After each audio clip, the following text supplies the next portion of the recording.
Tingnan nyo mga kaman, ang dami naming kahoy. Ayan, good for ano na to, 4 years or ilang taon. Ayan oh. Alam mo naman dito sa amin, laging malamig kaya kailangan talaga namin ng pangsiga na kahoy. Ayan oh, ang dami. So ayan pa yan.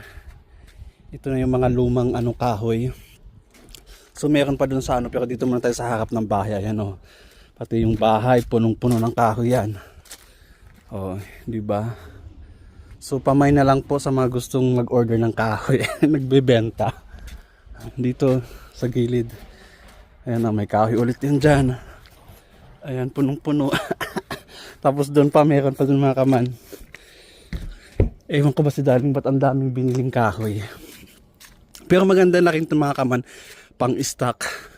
Para pagdating ng ng taglamig or kasi dito talaga kailangan talaga nila ng kahoy nga, yung pangsiga. Ayan oh, kahoy ulit. Ayan, kahoy. Ayan pa. Punong-puno ng kahoy yan dyan. Saan pa ba yun? Yun. Ayun pa siya oh. Oh, di ba? Yung mga nagkalat doon, baka dyan namin ilalagay oh. Pa-straight na naman dyan. Ayan, di ba? Ang hirap sa lugar ng ng may isnong kasi kailangan nilang kahoy. Pag pinagkagastusan talaga nila yung kahoy na to, ayan oh. Ayan.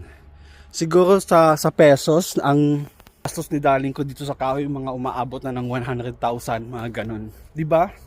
Kahoy lang pang siga lang kami, nagagastos kami ng ganun. Kasi kailangan talaga. Pero ngayong summer mga kaman, hindi na siya kailangan. Pang lang talaga, winter lang talaga siya. Magagamit namin talaga siya mga November, ganun na siya. Kaya ayan, too much kahoy. Diba? Okay, bye bye na.